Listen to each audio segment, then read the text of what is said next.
Well, good afternoon, residents of Pittsburgh. This is Wolfgang Krosky, CEO of the Pittsburgh Chamber of Commerce, and this is a continuation of our series where we are interviewing candidates for the Pittsburgh City Council race, the Pittsburgh Unified School District Board race, and District 5 County Supervisor race.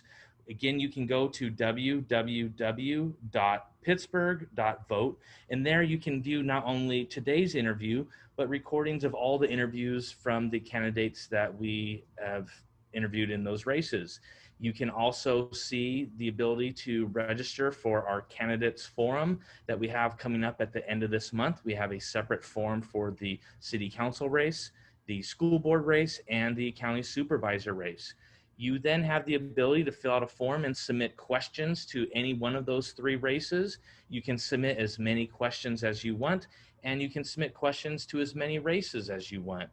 And then to provide transparency, we do have a Google spreadsheet that is live. So as soon as you click submit, you will see within a minute or so your answer pop up right on that Google spreadsheet, and know that your answer was recorded, and you can see other questions that have been asked. And for the candidates, they can then look at those spreadsheets and kind of see what are those important topics that people are thinking about, and use that as the ability to provide talking points in their campaign, create videos, whatever they want to do. But we do want to make sure that you know that you can go to www.pittsburgh.vote and see as much information as we have. It is a service that the Pittsburgh Chamber of Commerce is providing to the community of Pittsburgh. And with that, I'd like to introduce today George Miller, who is running for re-election for the Pittsburgh Unified School District Board of Trustees. So George, tell us a little bit about yourself. My name is George Miller. I'm a lifelong educator. I have been in Pittsburgh for over 40 years. I met a teacher in Oakland from Pittsburgh, the Abonos, and he invited me to come out to Pittsburgh and see what Pittsburgh was all about. I came out, they became a family. Pittsburgh became my family, and I bought a home here. I've been here for over 40 years. I have two sons that have graduated from Pittsburgh High School, that have gone off to college and have completed college. When I came to Pittsburgh, I was looking for a nice home to raise my family, and I found out that Pittsburgh is like a gem that's hidden away. And my title for Pittsburgh is Make Pittsburgh Shine, because I always want the positive thing to come out about Pittsburgh. Because prior to me coming to Pittsburgh, there were a lot of negative things that I had heard about Pittsburgh. And so once I became a board member, my motto became, let's make Pittsburgh shine. I have two kids and a wife. She worked at the University of California in the dental school for over 30 years. I worked in education for over 36 years and retired from the Pittsburgh School District. I was a principal here in Pittsburgh. I was a math teacher, and I was also a computer teacher because I got my training from NCR Mm-hmm. over 40 years ago. And as I came into education, I taught into the community college, and also I taught at the public schools. So I've had a well-rounded career in education, and coming from the tech background all the way up to the office and being an administrator. I have been in Pittsburgh for 40 years, but I've also been on the Pittsburgh School Board for 10 years. Um, I love Pittsburgh, so I guess that tells you a little something about me. And as I go along, I tend to remember things and interject them as we go along. Sure. No, that's totally fine. It's definitely have provided a lot of experiences with us, and through that time, as a classroom teacher, administrator, and you said 10 years serving on a school board. So during that time, the motto of Pittsburgh Shine, what are some of the accomplishments that you feel that you've been able to achieve towards that goal? Oh, we've accomplished many things in the 10 years that I've been on the board. The enrollment of Pittsburgh, when I became a member, was about 9,000 students. We raised the enrollment from 9,000 to over 11,000 students that have come back from surrounding districts. Antioch, Concord, they those students began to come back. That was because we began to build new schools. I was counting up, and there were 7 different organizations or things that I have worked on for Pittsburgh, and that has been the new schools, Rancho Madonnas, Heights, Martin Luther King, the 30 new classrooms that we built at the classroom, because after we built the high school, it was too small, and we had to go back and add another 30 classrooms. We just finished Parkside Elementary, which opened this year. Uh, Black Diamond is our model continuation school in the county, and Black Diamond has had their continuation of being a model high school for the last 4 years. So we're quite excited about that. So overall, I think that by being in Pittsburgh, I've raised the values of the students and the parents of Pittsburgh, and we look for better things in Pittsburgh with all the schools that we've created. Our newest project for next year will be a new school for Hillview. I know these things because I serve on the facilities committee, and I have been on there for the last 10 years. So I know all of the new schools that are going in that's making our community look great. And I'm quite proud of that. Also, I would like to say the new site center that we have on Leverage, that's one of our projects that we sold the old Central Junior Mm-hmm. High School. We took those monies, then we put back into a new site services center for our employees and students here, which is completely paid for now.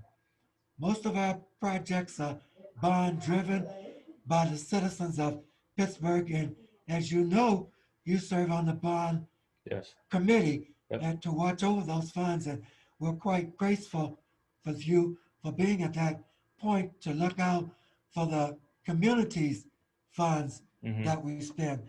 So I think with me being on the board that I've brought quite a bit to Pittsburgh to make Pittsburgh shine. And I am quite pleased about the new schools that we have built because they are one of the main factors that begin to bring our community back together is to have new schools. Awesome.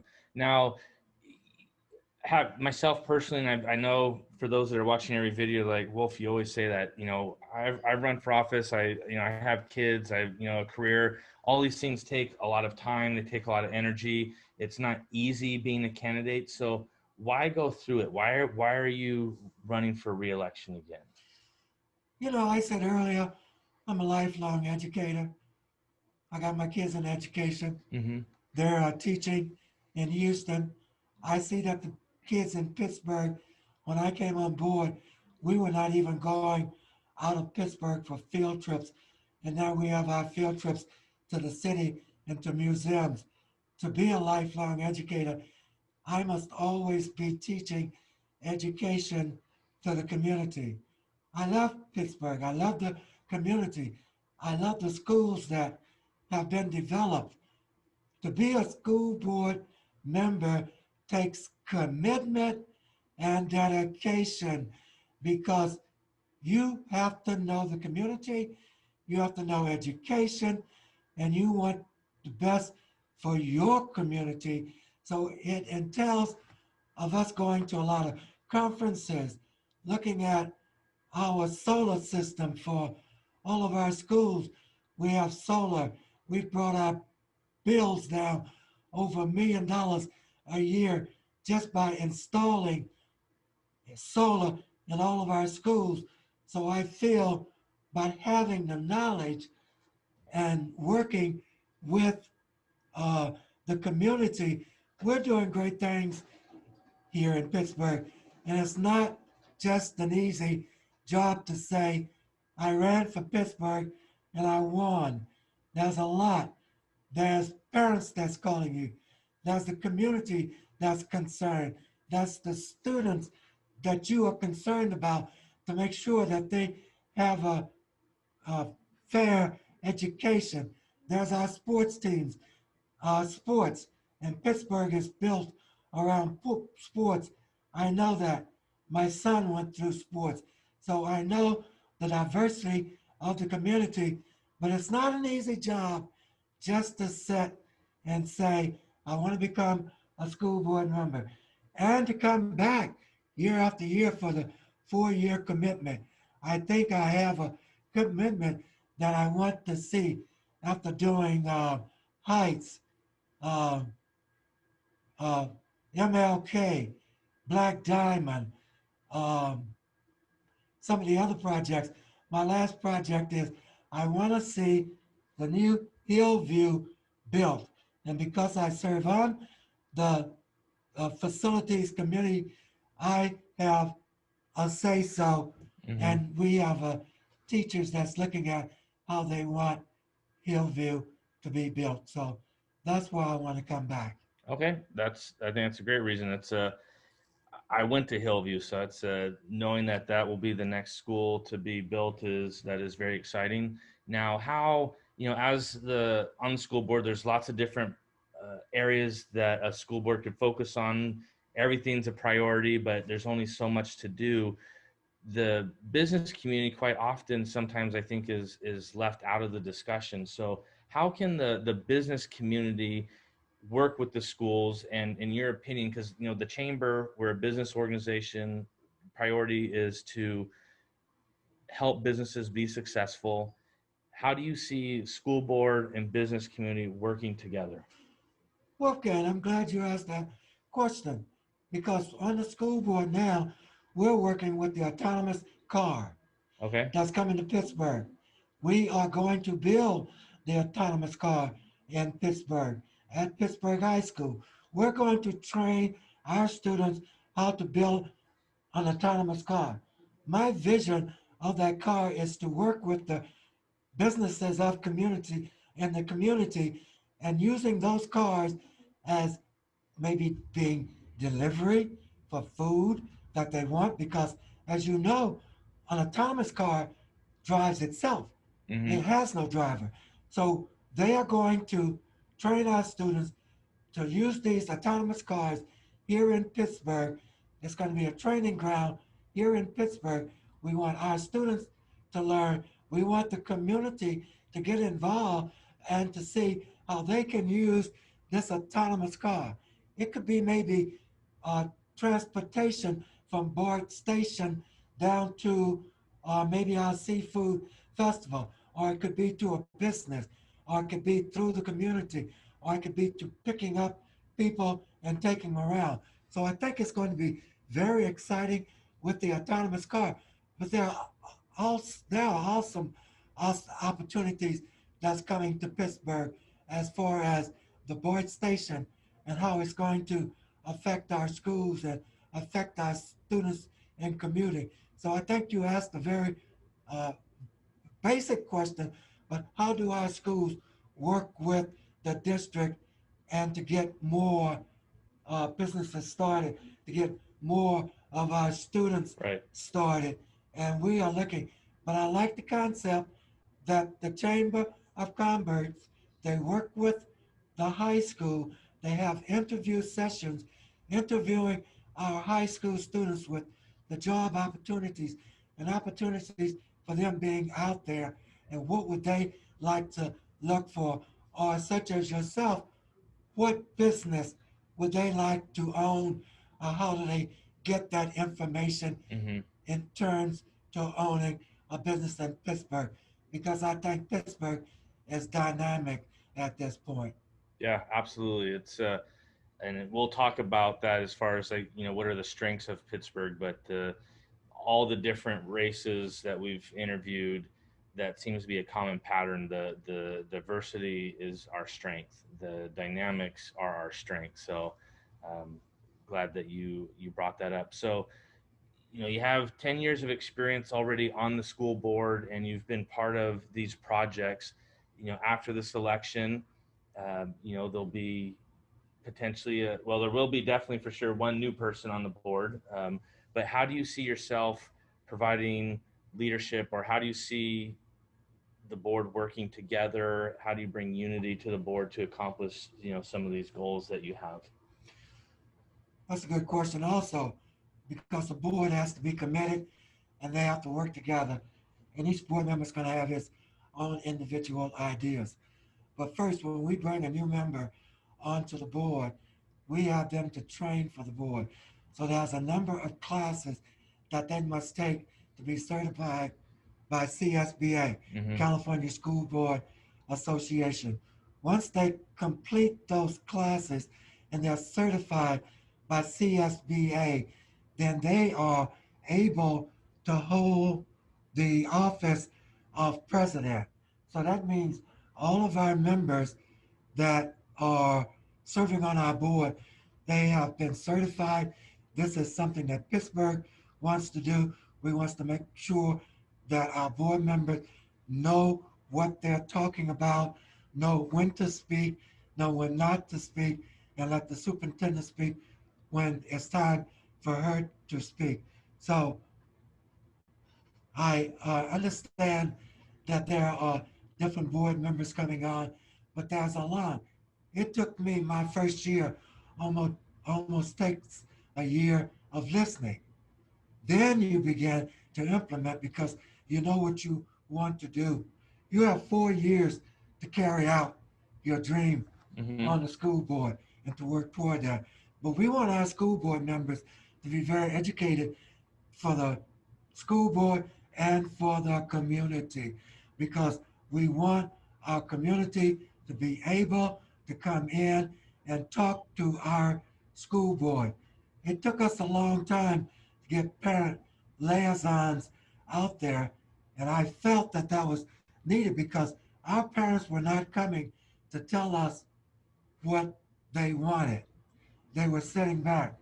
Now we have our parents' liaisons who's making our parents feel more comfortable, and they are coming to the board and presenting more things to the board. So they are making themselves more comfortable to come to speak to the board. And that's what I feel real good about.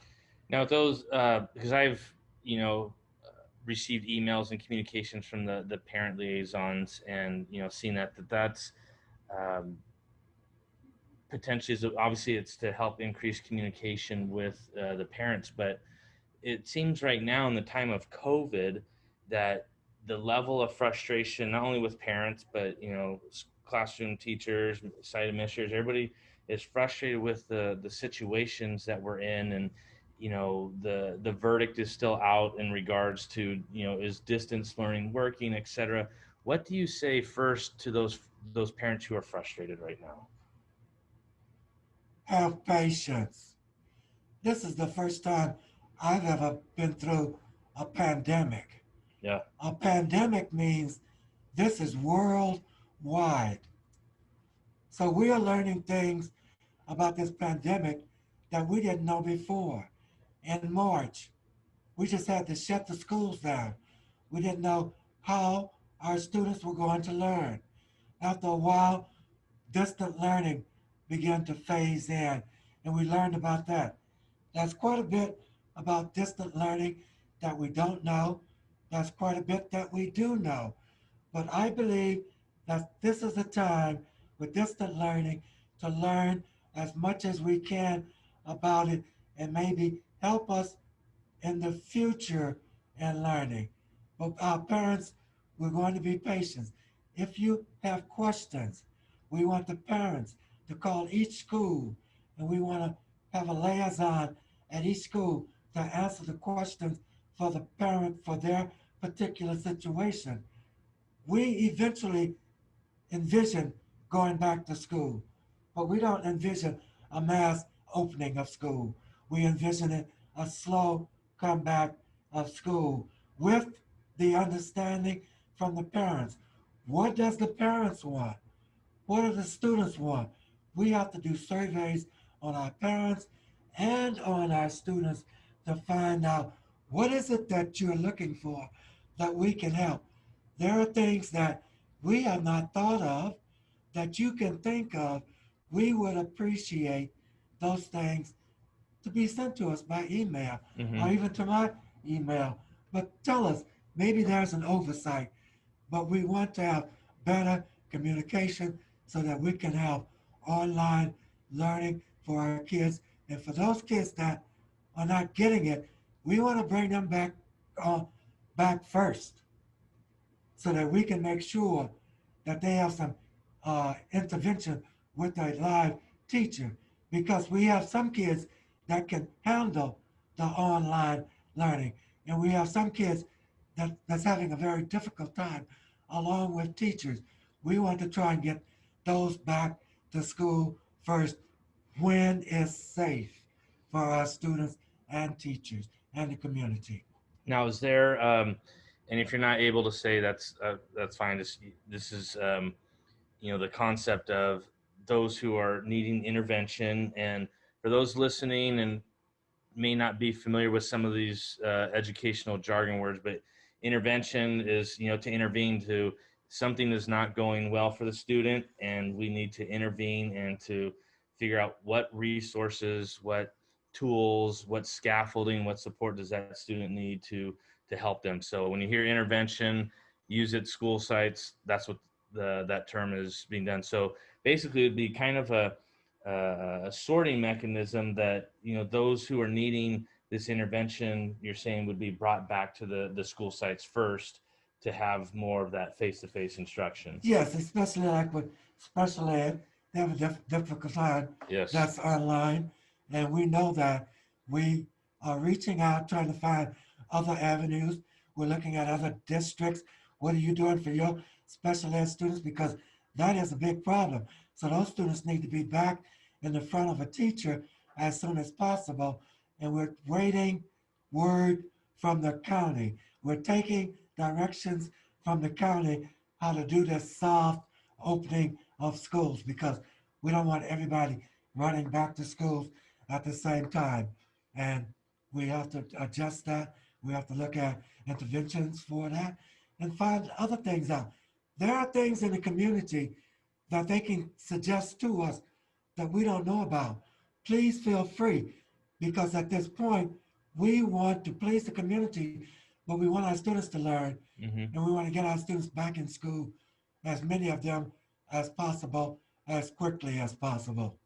Yeah, absolutely. Now, what, assuming that you're reelected, every candidate feels confident, I'm going to win the race. So let's assume you win reelection. What changes would you look at doing, or what would be your focus for kind of those first 100 days in office, so to speak? What would be the priorities for you? Look at distant learning, Okay. see how we can use distant learning, see where we failed with distant learning, see the things that we achieved. At our next school board meeting, the superintendent is going to be bringing, not the next, but the one after, of those classes that's succeeding with distant learning. And we want to take those and we want to expand that with the other teachers who's having a problem with distant learning. How do we educate them? How do we get them more? So in the first 100 days, look at distant learning. Look at what we have learned about distant learning that we can use and what we need to kick out that wasn't good. We know we need the teachers there. We need those students there doing activities. Who can handle distant learning and who cannot handle distant learning? So those are some of the things that I want to look into when going back to school. I want to look into our uh, SROs at school. How are we utilizing them? Some say that we are underutilizing them, but our SROs are a part of this community. They live in this community. So for those listening that may not know, what is an SRO? School resource officer. Okay. They are the officers that protect your students at school. They're the officers that we want the students to get familiar with, so when they have issues, they may not can go to a teacher all the time, but they can sit outside and they can talk to this officer and he can give them suggestions or put them in contact with people. We pay them, but they are very cognitive function of this community because they are part of the community. They know what we need in the community. They are our eyes and ears, and they come back and tell us what we need to improve on, what we need to relax on. So we need this information from our SRO officers that are out there. They do our graduations. They talk to students. Students graduate. We want our students to feel that if I have an issue, I can talk to an SRA. Oh, if I'm off campus and I have issues and I see these people, rather than run from them, they know them, they're part of the community because we don't want our students here in Pittsburgh brutalized. We see it in other communities, but we have a very good relationship with our community in Pittsburgh, and we want to continue that relationship. And our SROs is very valuable. Our parent liaisons are very valuable to this community. They get the word out. They come back and they tell us things that we don't know, or they think the community think that we are up here and we are inaccessible, but we are. So that's why we're trying to change our community. Yeah, absolutely. Now, there are, obviously when you're on a board, items are brought forth, they're voted upon. People may speak up during public comment. They may email you, they may call you, they may stop you at the grocery store, whatever. And sometimes the vote is different than maybe what these community members want, and they get frustrated, mad, irritated that you're not listening to them. So, as somebody seeking reelection, what do you say to those community members that may say, he doesn't listen to me because he doesn't vote for what I necessarily bring to the table? So, what do you say to For those those members? people that say, I don't vote for what you brought to the table Right. individually, as a board, we have a retreat. We look at the issues that's being brought to us because when we come out, we want to come out five. We're all for it. Of course, there's sometimes 3-2, but we want to know where is it the two do not agree with the three so that we can smooth that area over and maybe answer the question for the board members and the parents who say he's not listening. We're trying to listen to the community as a whole. We take what you say, we listen to it, we try to embed it in what we're doing, but we try to look at it as a question for the community. I have questions that don't get answered, but I have to take the community's concern. Mm-hmm. And if you bring it to us and you bring it to us as a whole, we will listen to you and we will hear what you're saying. But you have to come and tell us. Absolutely. And a lot of times the comments that are brought forward are parents, grandparents, people that are working with students in Pittsburgh Unified that have some level of frustration with their current situation. So, what do you think are, over the next 4 years, what are some of the biggest challenges that Pittsburgh Unified School District is going to have to face? I think we're going to face growth. I think we're going to face more students in the classroom. And that's what I was talking about earlier, looking at distant learning as maybe part of our regular curriculum too. Not all students, but those students that can handle distant learning can stay at home and learn. Maybe our seniors that's getting ready to graduate. Maybe our students, seniors that's doing community work that need the credits. Those students maybe can involve to reduce the number of students that go to our schools.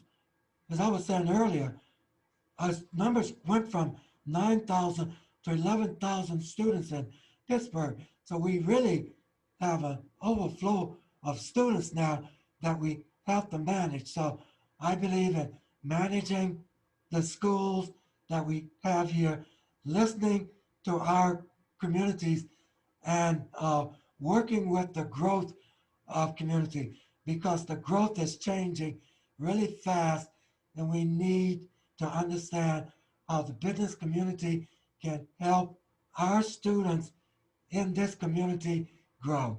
So those are some of the things that I would be looking at in order to help this community grow and to move forward.